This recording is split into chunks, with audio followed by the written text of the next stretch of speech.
আসসালামু আলাইকুম সবাইকে। এরকম মুচমুচে নিমকি আপনারা সহজেই এখন বাসায় বানিয়ে ফেলতে পারবেন আজকের এই রেসিপি থেকে। তো আমি আপনাদেরকে এটা ভেঙে দেখাচ্ছি যে এটা কতটা পারফেক্ট হয়েছে এবং মুচমুচে হয়েছে। তো চলুন কথা না বাড়িয়ে রেসিপিটি শুরু করে দেই। আশা করি আজকের রেসিপিটি আপনাদের কাছে ভালো লাগবে। ভালো লাগলে একটি লাইক করে দিবেন এবং আপনারা আপনাদের ফ্রেন্ডস অ্যান্ড ফ্যামিলির সাথে রেসিপিটি শেয়ার করতে পারেন। তো নিমকি তৈরি করার জন্য এখানে প্রথমেই আমি নিয়ে নিয়েছি 2 কাপ আটা। আপনারা চাইলে এখানে ময়দা দিয়েও তৈরি করতে পারেন, তবে যেহেতু আমার কাছে আটা ছিল তাই আটা দিয়েই করছি। এখন দিয়ে দিচ্ছি 1 চা চামচ কালো জিরা। কালো জিরাটা আমি এখানে বেশি ব্যবহার করেছি।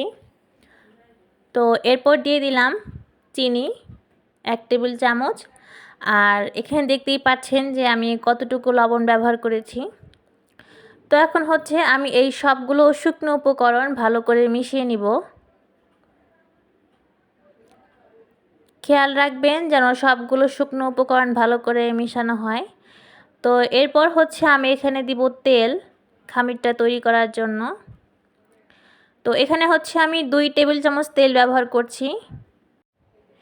আর নিমকির যে একটা খাস্তা ভাব আসে সেটা কিন্তু এই তেলটার জন্যই হয়।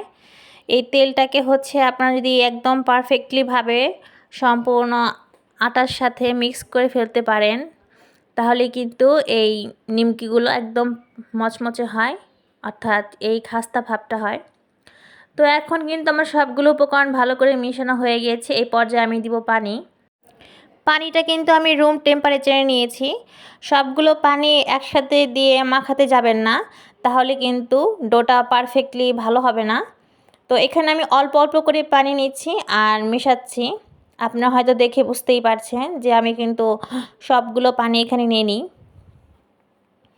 এটা হচ্ছে অল্প অল্প পানি করে মেশাতে হবে ডোটা। আপনারা হয়তো দেখেই বুঝতে পারছেন আমি কিন্তু এখানে অল্প অল্প পানি ব্যবহার করছি আর ডোটা মাখাচ্ছি। আপনারা এটা করার চেষ্টা করবেন। তো এই তো এখানে কিন্তু আমার পারফেক্টলি ডোটা তৈরি করা হয়ে গিয়েছে। আপনারা হয়তো দেখে বুঝতেই পারছেন যে এটা কিন্তু একদম নরম করিনি, একটু শক্ত থাকবে। কারণ যেহেতু এটা নিমটি, একটু শক্ত থাকার ফলে কিন্তু আপনার নিমটিটা খাস্তা টাইপের হবে। তো এটা আমি এখন 10 মিনিটের জন্য রেস্টে রেখে দিব। অবশ্যই চেষ্টা করবেন যে 10 মিনিটের জন্য রেস্টে রাখার। আর এই যে দেখতেই পাচ্ছেন এখানে যে আমি পানিটা ব্যবহার করেছিলাম, এখানে কিন্তু আমার 1 কাপ পানি সম্পূর্ণ লাগেনি। এতটুকু পানি কিন্তু আমার বেঁচে গিয়েছে। তো এই তো চলে আসলাম 10 মিনিট পর। একটু কিন্তু সফট হয়েছে ডোটা, দেখতেই পাচ্ছেন। এটা কিন্তু রেস্টে রাখার ফলে একটু সফট হবে, এদিকটা খেয়াল করবেন। তো এখন হচ্ছে আমি একটা রুটির বেলনি নিয়ে নিলাম, কারণ নিমটিগুলোকে রুটির সাইজে করে কাটতে হবে।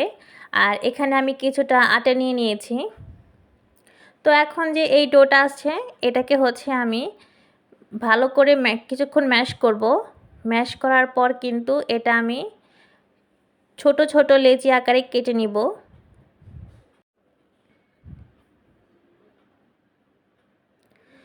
এরকম করে কাটার উদ্দেশ্য হচ্ছে যে আপনার যে রুটিটা আমি তৈরি করব সেই রুটিটা একদম পাতলা করা যাবে। আর নিমটির কিন্তু একটা বিশেষত্বই হচ্ছে যে আপনি যত পাতলা করবেন নিমটিটা খেতে কিন্তু তত মুচমুচে হয়। তো আমি এখন বাকি লেচিগুলো উঠিয়ে রেখে একটা দিয়ে আপনাদেরকে বানিয়ে দেখাচ্ছি যে কিভাবে এটা করবেন।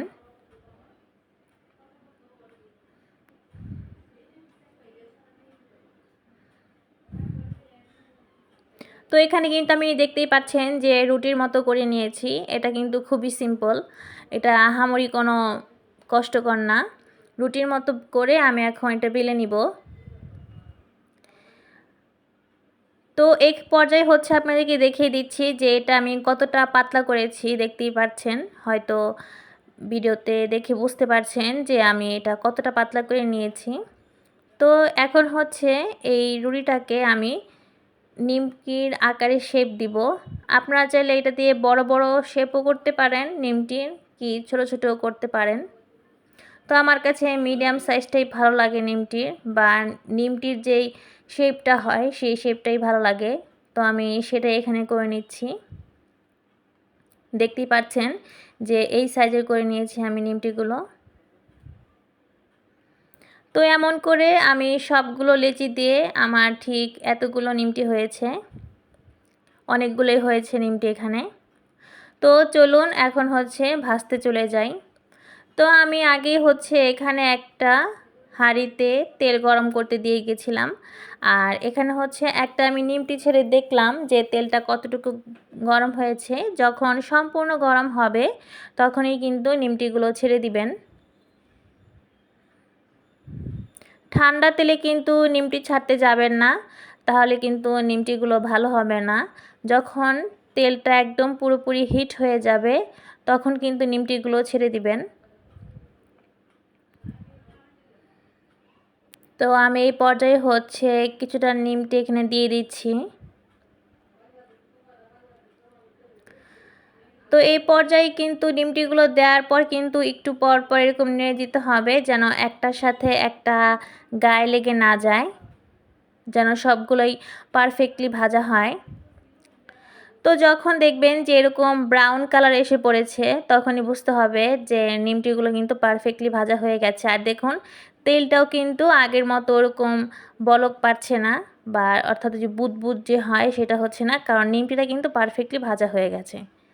তো আপনারা কিন্তু চাইলে এভাবেই এই মচমচে নিমটি খুব সহজেই তৈরি করতে পারেন। আশা করি আজকের রেসিপিটা আপনাদের কাছে ভালো লেগেছে। সবাই ভালো থাকবেন, সুস্থ থাকবেন। আসসালামু আলাইকুম, আল্লাহ হাফেজ।